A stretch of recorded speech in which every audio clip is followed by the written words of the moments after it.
성도 여러분 안녕하세요. 이렇게 따뜻하게 환영을 해주셔서 정말 감사드립니다.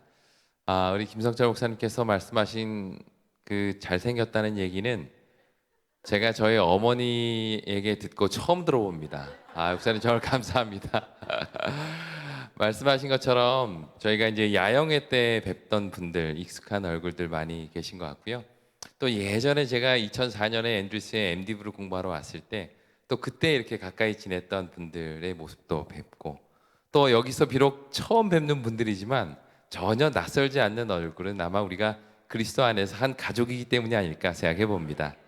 이번 오늘과 내일 이틀 동안 나누게 될 이 짧은 말씀을 통해서 하나님께서 우리 각자에게 주시고자 하시는 그 메시지를 우리 모두가 깨닫고 우리가 삶이 변화되는 그런 좋은 기회가 되었으면 좋겠습니다. 오늘은 우리 찬양팀이 불러주셨던 것처럼 성령에 대해서 함께 좀 이야기를 나눠보려고 합니다. 오늘 말씀의 제목은 성령과 함께하는 삶입니다. 여러분들은 하나님 믿고 사시는 게 어떻게 행복하신가요?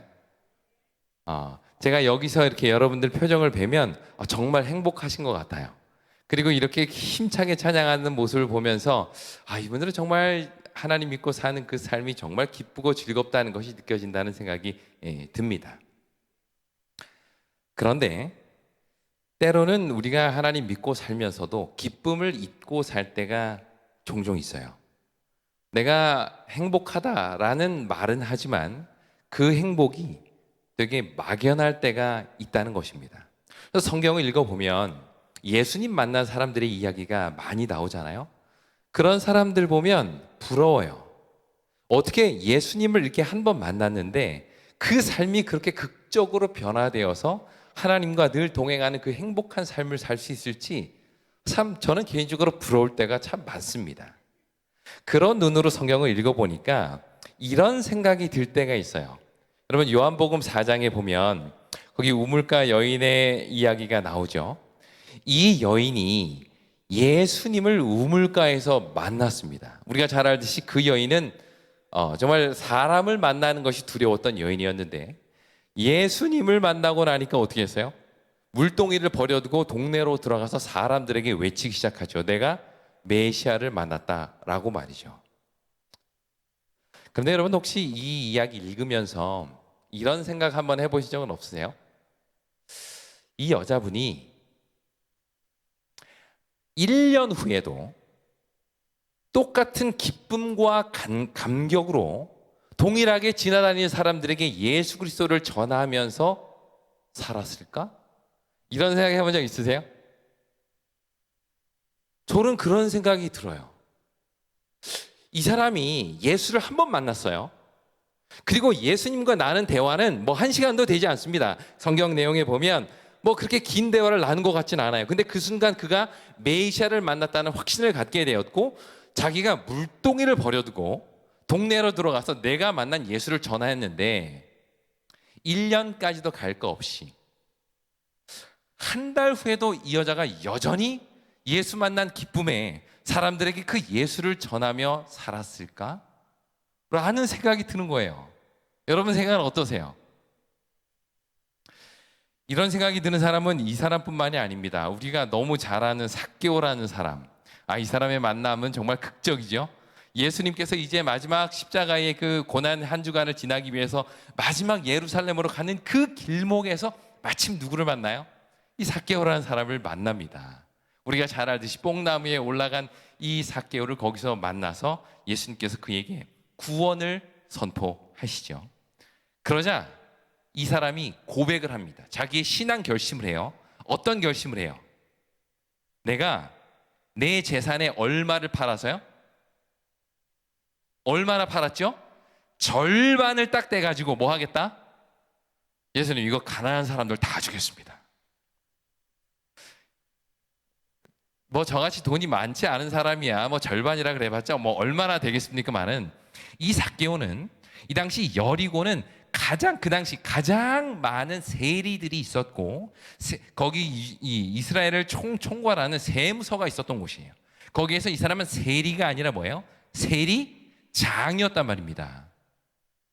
이런 사람의 부가 어마어마했을 것 같아요. 그런데 그 재산의 절반을 팔아서 가난한 사람에게 주겠다라고 예수님한테 고백을 합니다. 거기에다가 또 어떤 고백까지 해요? 내가 누구 것 토색한 것 있으면 얼마를 갚겠다고요? 4배를 갚겠다고요. 여러분, 그 사람이 토색하지 않은 사람이 있을까요? 근데 그 사람들에게 다 4배를 갚겠다는 고백을 한 거예요.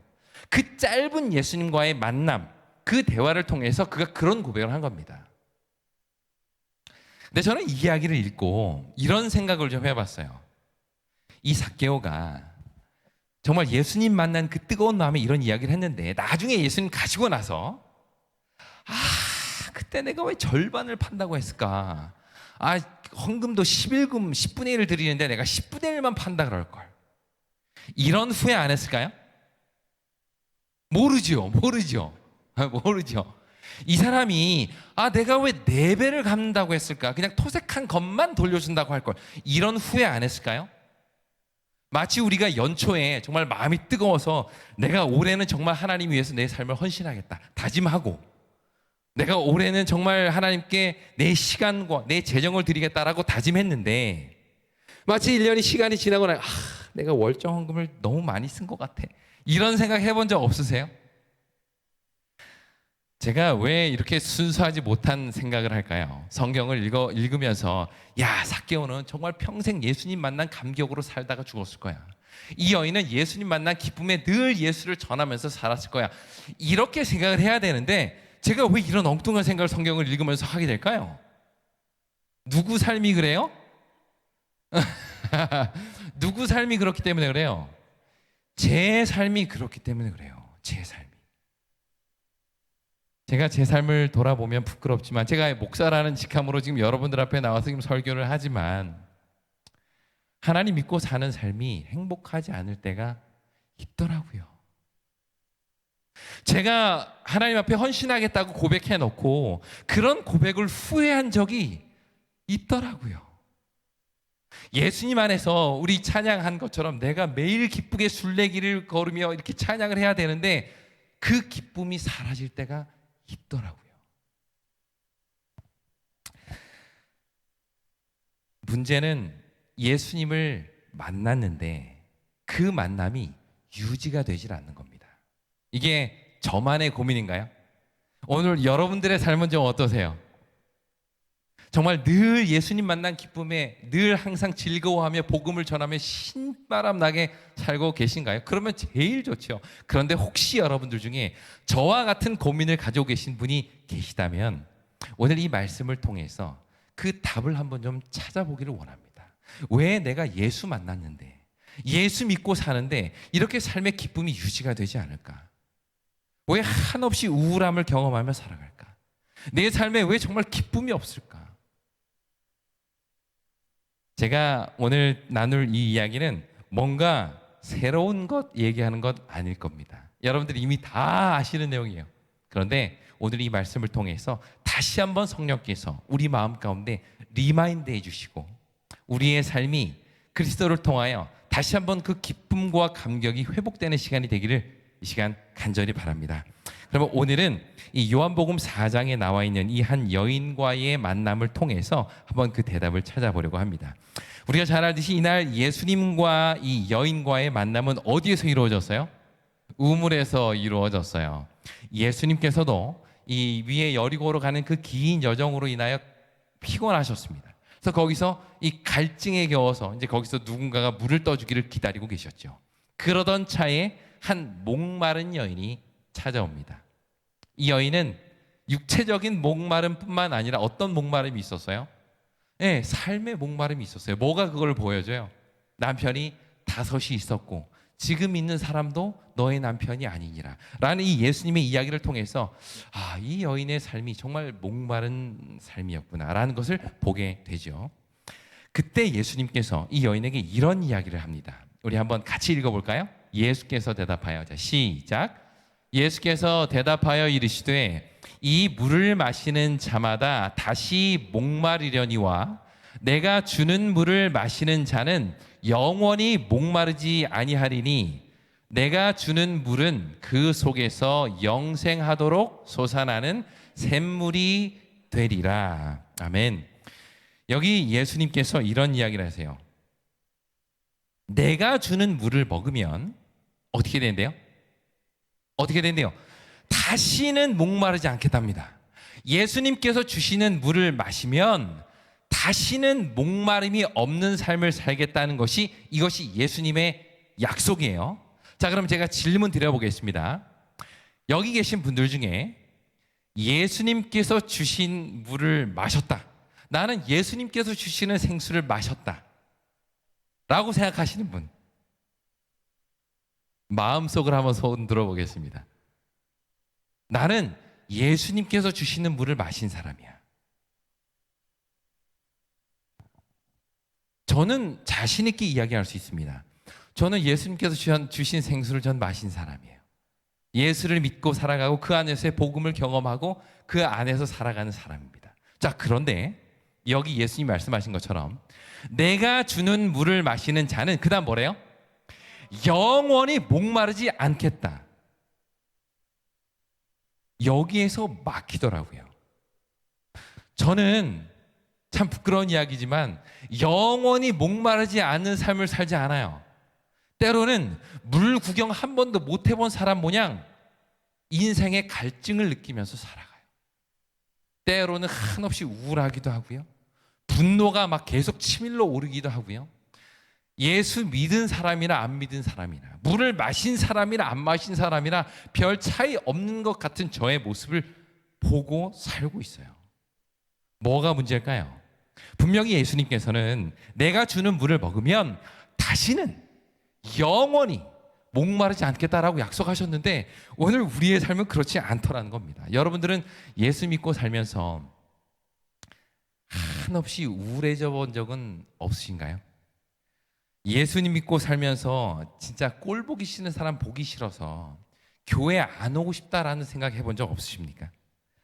교회에서 헌신하고 봉사하는 것이 싫어서 미루신 적은 없으셨나요? 분명히 예수께서 주신 물을 마셨다라고 자부하는 우리들인데 다시는 목마르지 않겠다라는 이 예수님의 이야기가 너무 먼 이야기처럼 느껴지지는 않느냐는 것입니다. 왜 그럴까요? 뭐가 문제일까요? 둘 중에 하나죠. 예수님의 말씀이 뭐든지 거짓말이든지 아니면 우리에게 문제가 있든지 둘 중에 하나입니다. 그런데 가만히 보니까 제가 고민을 많이 했어요. 왜 나의 삶에는 이렇게 목마름이 마르지 않을까? 끝이 없을까? 그런데 보니까 이 14절 말씀을 제가 제대로 이해하고 있지 못하더라고요. 여기 보겠습니다. 왜 영원히 목마르지 않느냐? 그 이유를 예수님께서 이렇게 말씀하셨어요. 내가 주는 물은 그 속에서 영생하도록 솟아나는 뭐가 된다고요? 샘물이 되리라.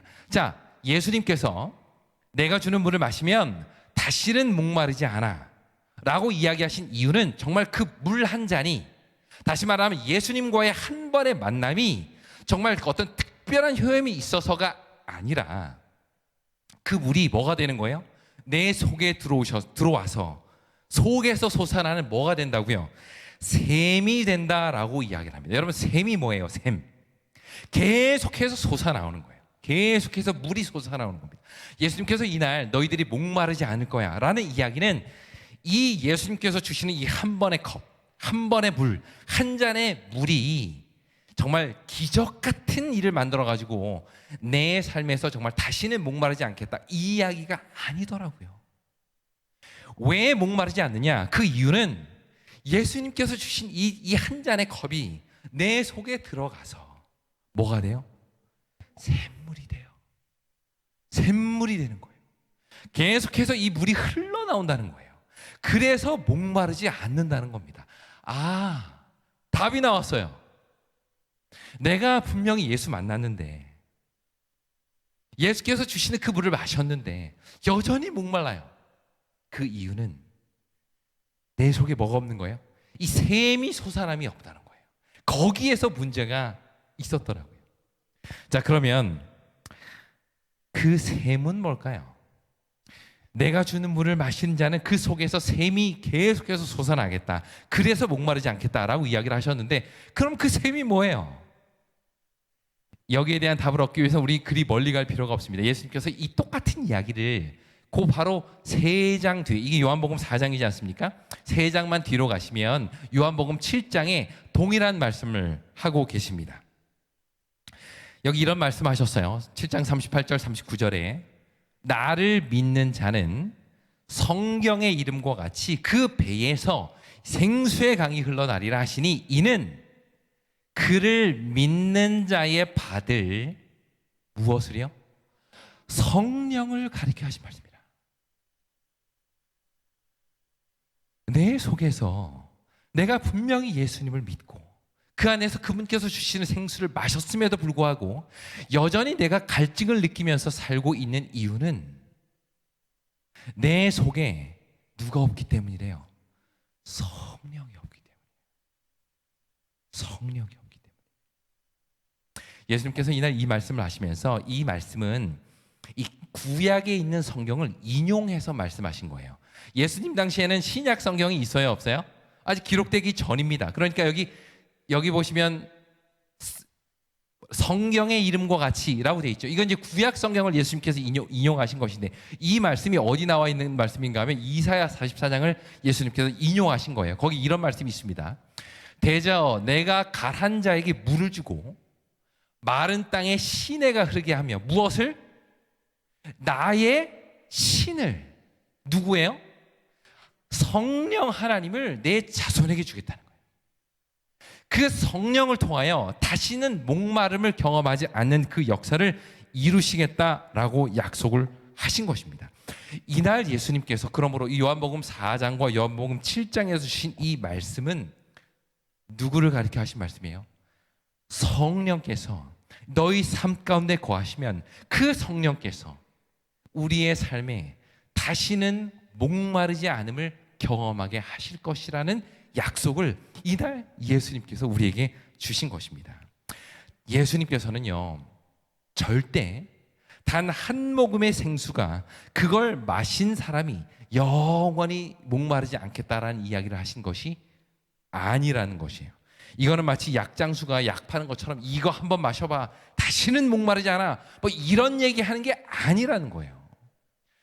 예수님을 만난 사람이 다시는 목마르지 않는 영적인 삶을 살 수 있는 비결은 그 예수와의 만남을 통하여 성령께서 우리 삶 가운데 역사하심으로 날마다 성령과 함께하는 삶을 통해서 주시는 약속이 바로 다시는 뭐하지 않겠다, 목마르지 않겠다라는 약속의 의미라는 것입니다. 여러분, 우리는 기억해야 돼요. 예수 믿고 사는 삶은 예수님을 만나는 일회적인 사건이 절대 아닙니다. 그날 한 번 예수 만나고 그 예수가 주는 물을 딱 마시는 것, 그 일회적인 사건으로 끝나는 것 절대 아니에요. 예수와의 삶은, 예수 믿고 사는 삶은 예수를 만나는 게 중요한 것이 아니라 그 만난 예수와 뭐 하는 거예요? 매일 동행하는 거예요.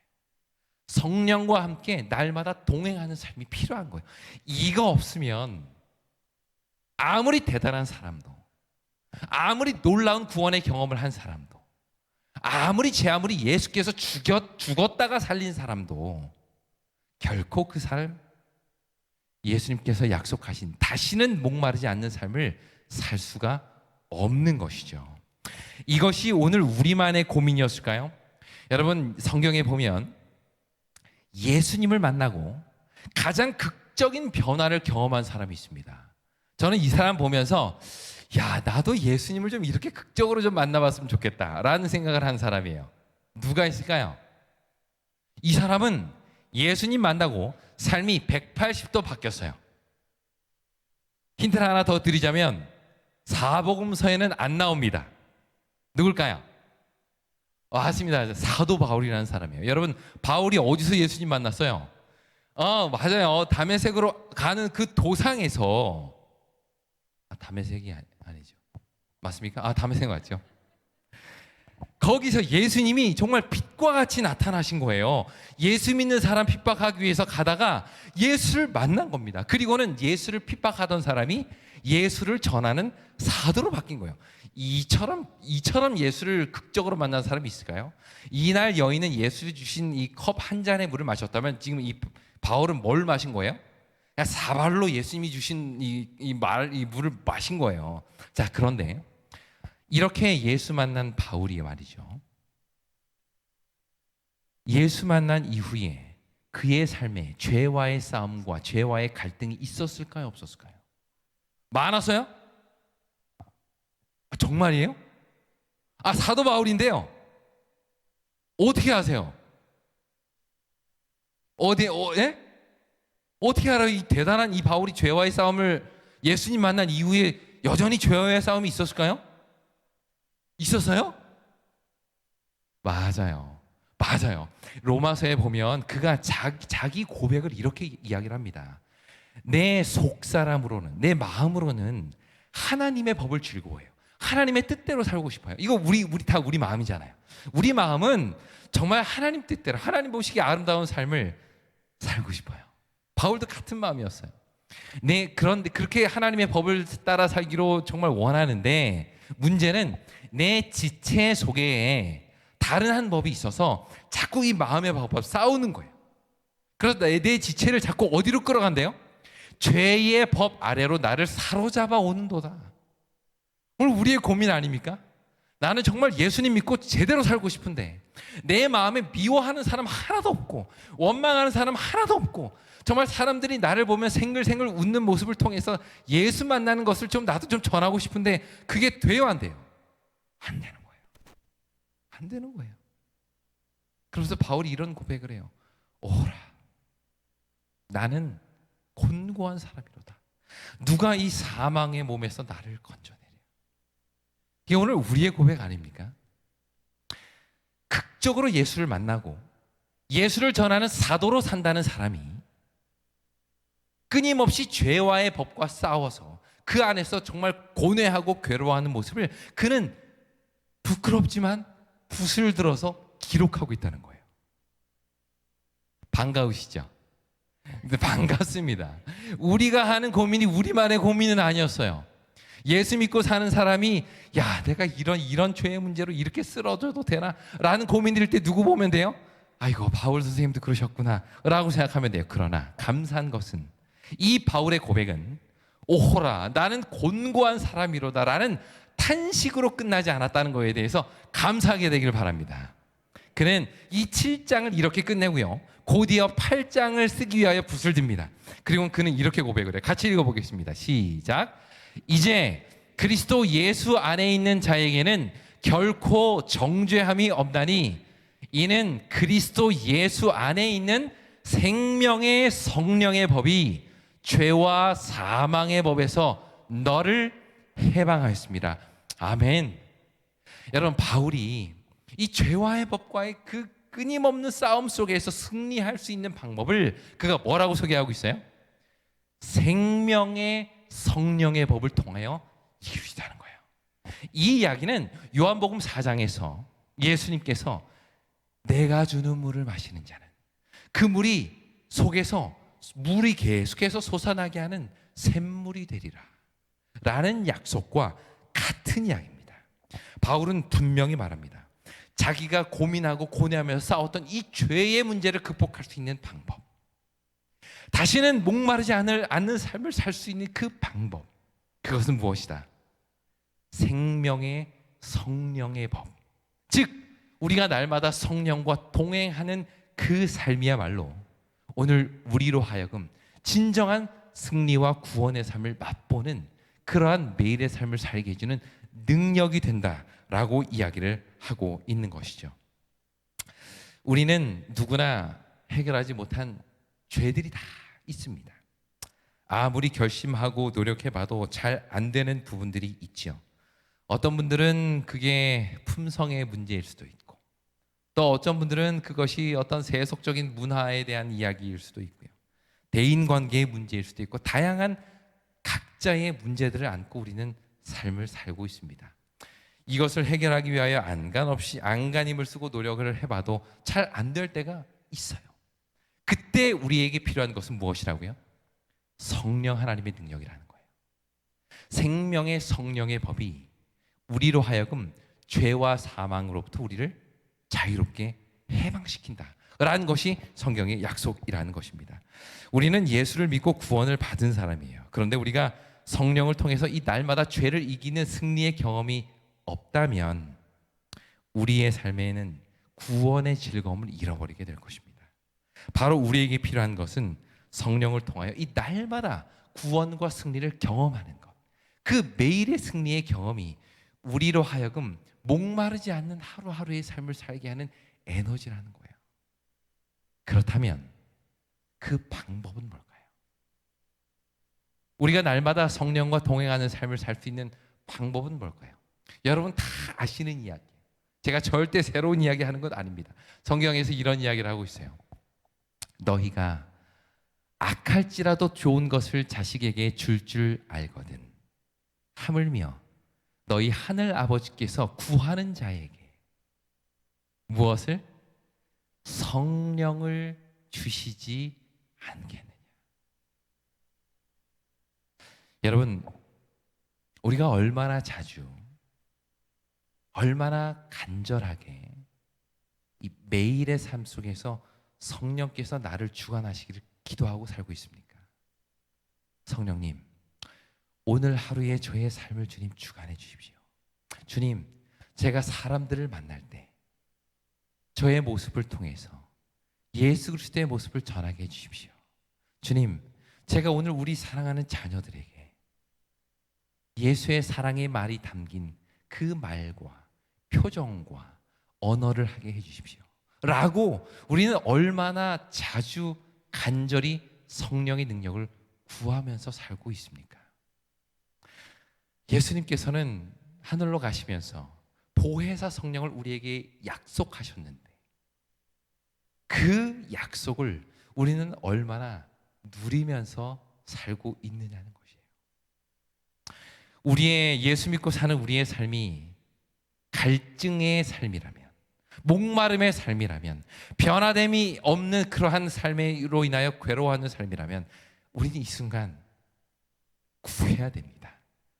성령께서 내 삶에, 내 마음에 들어오셔서 나의 마음을 변화시켜 주시고 나의 생각을 바꾸어 주셔서 이 죄의 문제를 끊을 수 있도록, 주님 안에서 사는 이 삶이 정말 기쁨의 삶이 될 수 있도록 우리는 날마다 성령을 구하는 삶을 살아야 되는 거예요. 그런 삶을 살지 않으면 저도 날마다 무너집니다. 매 순간 무너져요. 성령의 구함이 없이는 목마른 삶을 살 수밖에 없는 것이 우리의 삶임을 우리는 기억해야 하는 것입니다. 여러분, 제 고향에 가면 거의 할머니 댁에 이런 펌프가 있었던 게 기억이 나요. 여러분들도 기억이 많이 나시죠? 이 펌프는요, 이게 좀 이 작동하는 방법이 좀 특별하죠. 거기 보면 늘 뭐가 있어요? 그 옆에 바구니 바구니가 아니죠. 말이 잘 안. 바가지가 있습니다. 바가지에 물이 있어요. 이제 어린 아이들은 그 바가지를 늘 뭐 해요? 이렇게 그냥 쏟아내고 이러면 이제 혼나죠. 왜요? 얘는 뭐니까? 얘는 마중물이에요.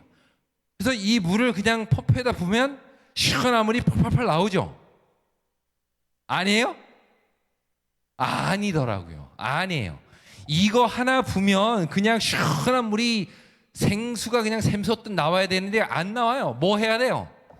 펌프질을 해야 돼요. 펌프질을 해야 돼요. 날마다. 우리의 신앙의 삶도 이와 동일합니다. 우리가 40년 전, 50년 전 여러분 예수님 처음 만났던 기억나시죠? 각자의 우물가가 있을 거예요. 어떤 특별한 기회를 통해서 예수님을 만나고 지금 여러분들로 하여금 오늘까지 이 자리까지 있게 하신 그 첫 만남이 다 있을 거예요. 그런데 여러분, 한 번 마셨다고 해서 절대 목마름이 그치지 않습니다. 뭐 해야 돼요? 뭐 해야 돼요? 펌프질 해야 돼요. 이 펌프질이 뭘까요? 매일같이 성령을 구하는 거예요.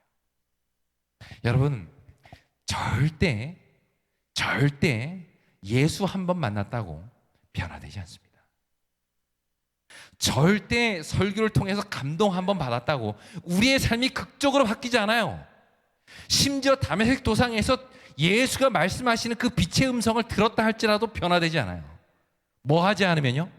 매일매일 펌프질 하지 않으면, 매일 날마다 간절히 성령을 구하지 않으면, 매일 아침 하루하루의 삶을 시작하기 전에 온 가족이 모여서 함께 성령의 인도하심을, 그분의 능력을 구하지 않으면 우리는 여전히 쓰러지고 여전히 넘어지고 여전히 갈증에 목말라 하는 삶을 살 수밖에 없다는 거예요. 우리가 아무리 선교지 가서 힘있게 역사하시는 성령의 능력을 경험하고, 아무리 대단한 목회를 하고, 아무리 교회에서 훌륭한 봉사들을 하고, 아무리 많은 헌신을 했다 하더라도 매일의 삶에서 성령을 구하고 그 성령께서 나를 주관하시는 것을 날마다 경험하고, 저녁에 함께 가족이 모여서 어떻게 성령께서 나를 이끄셨는지를 고백하고 감사하는 이 지극히 단순하고 간단한 이 삶, 단순한 펌프질, 이것이 없이는 그 누구도 목마르지 않음을 경험하는 사람이 없을 것입니다. 이 앞에 설교하고 있는 저나 여기에 앉아 계신 여러분들이나 그 누구도 예외가 없어요. 내가 주는 물을 마시는 자는 다시는 목마르지 않겠다라는 이 약속은 예수님을 만나는 일회적인 사건이 아니라 날마다 성령과 동행하는 삶을 우리는 기억해야 될 것입니다. 오늘부터 집에 돌아가시면 뭐 하셔야 돼요? 펌프질 하시길 바랍니다. 날마다 매일 아침, 매일 저녁으로 펌프질 하길 돼요. 그래서 이 교회에서 여러분들을 만났을 때, 가정에서 여러분들을 만났을 때, 일터에서 사람들이 여러분들을 만났을 때 뭔가 변화됨을 느끼고, 그 누구보다도 나 스스로가 성령 안에서 변화됨을 느낌으로 내가 매일 기쁘게 이 순례길을 행하며 주의 성령 함께함이라, 이 찬양을 날마다 흥얼거리는 우리 모두가 되기를 바라면서 오늘 말씀을 마치겠습니다.